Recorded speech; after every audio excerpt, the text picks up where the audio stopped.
우리나라에서 국내 기술로 개발한 초음속 항공기 KF-21이 처음으로 초음속 비행에 성공했습니다. 한국형 전투기 KF-21 보라매 시제 2호기가 최초 비행에 성공했다고 방위사업청이 밝혔습니다. 2026년 KF-21 전력화가 목표인 방위사업청은 각종 비행시험을 거쳐 오는 11월까지 KF-21 조도 시연평가를 완료한다는 잠정 계획을 세워둔 상태입니다. 다만 방사청은 내년 예산안을 배정받기 위한 양산계획 수립, 타당성 조사 등 남은 절차를 고려해 앞으로 남은 시연평가 일정을 이보다 당기는 방안을 추진키로 했다고 합니다. 초음속 전투기는 일반적으로 공중전을 할 목적으로 음속 이상의 속도로 비행할 수 있는 군용기의 한 종류입니다. 초음속 전투기는 고도의 기동성과 고도의 무장을 갖추도록 설계되었으며 일반적으로 전투에서 항공 우위를 점하기 위해 공군에 의해 사용됩니다.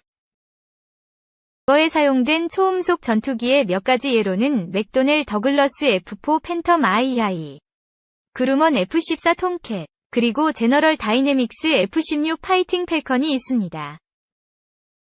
현재 록히드 마틴 F-22 랩터와 수호의 Su-57과 같은 초음속 전투기들은 여전히 많은 공군에서 활동하고 있습니다. 초음속 전투기의 장점 중 하나는 적기에 빠르게 접근할 수 있고 빠른 속도로 전투에 참여할 수 있다는 것입니다.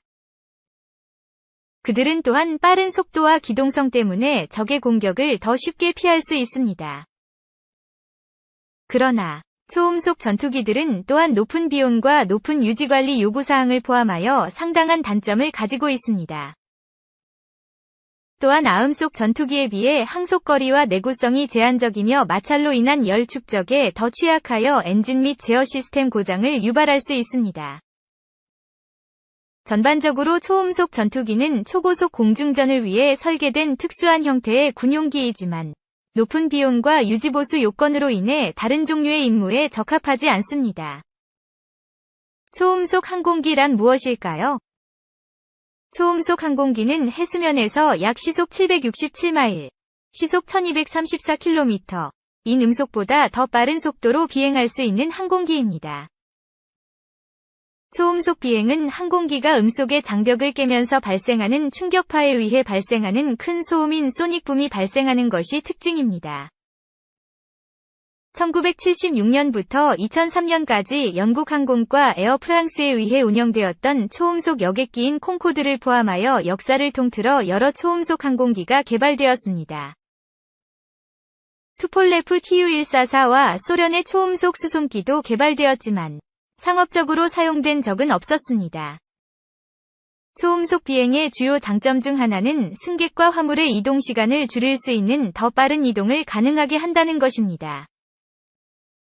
하지만 높은 개발비와 운영비, 그리고 지상의 사람들과 야생동물들에게 방해가 될 수 있는 소닉붐이 환경적인 영향을 포함한 몇 가지 단점들도 있습니다.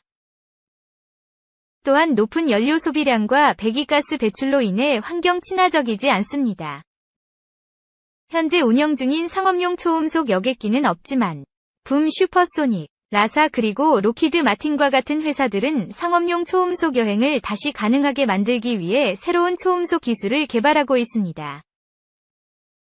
차세대 전투기 KF-21 보라매, 인도네시아명 IFX, 공동개발국인 인도네시아가 올해 한국에서 첫 시험 비행에 나설 전망이다.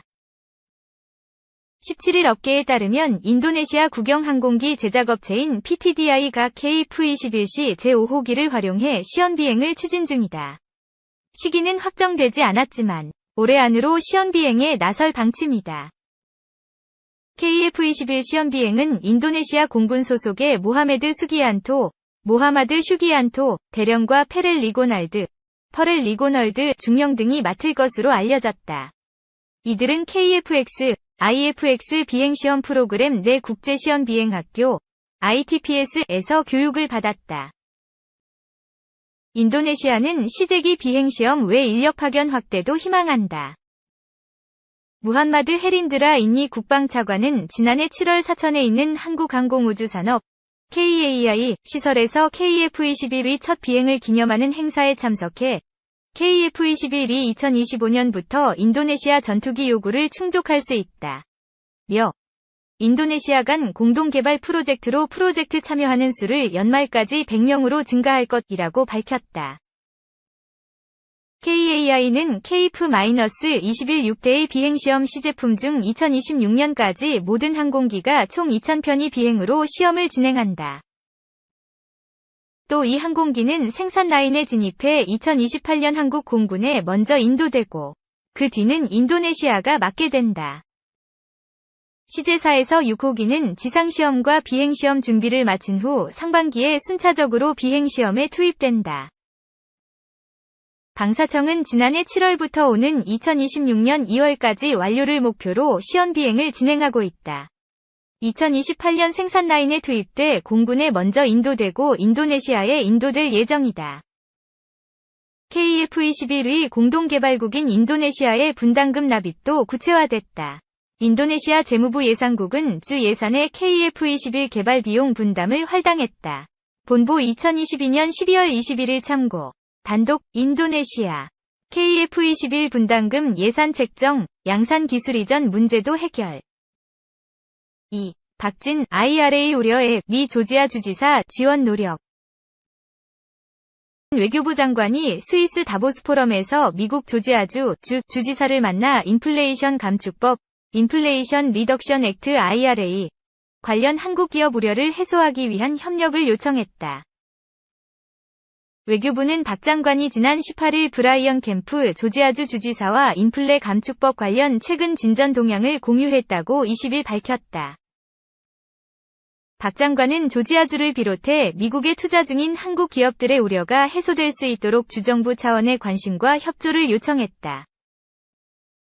이에 캠프 주지사는 한국 기업 우려를 잘 알고 있다고 밝혔다. 캠프 주지사는 조지아주 내 한국 기업들이 공평한 대우를 받을 수 있도록 주정부 차원에서도 가능한 지원 노력을 다하겠다고 했다고 외교부는 전했다. 인플레 감축법은 북미 지역에서 최종 조립된 전기차 에만 세액공제 혜택을 부여한다. 전량 한국에서 만들어지는 현대 기아차는 혜택에서 제외됐다. 현대차는 조지아주에 전기차 전용 공장을 건설할 계획이다. 한국 정부와 현대차는 이 공장이 완공되는 2025년까지 3년간 해당 인플레 감축법 규정 시행을 미뤄달라는 의견을 미국 정부에 제출했다.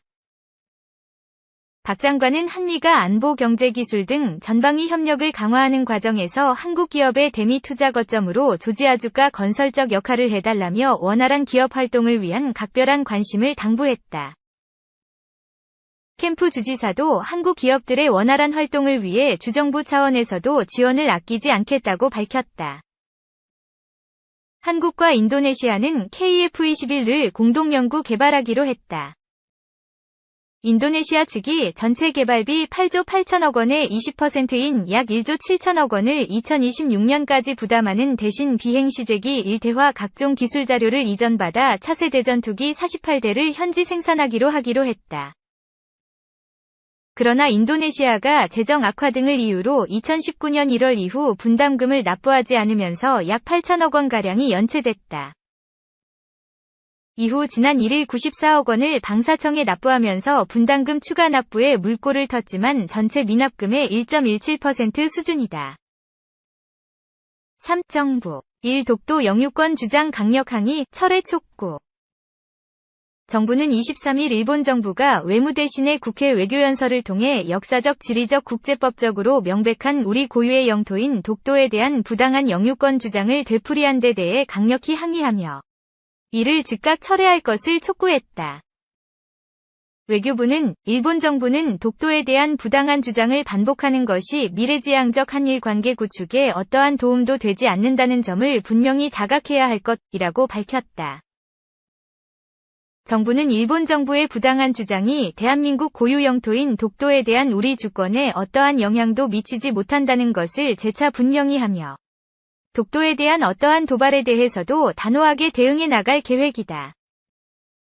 아울러 정부는 사도광산 관련 2015년 일본 근대산업시설 유네스코 세계유산 등재 시 일본 스스로 약속한 후속 조치와 세계유산위원회의 거듭된 결정부터 조속히 이행할 것을 재차 촉구했다.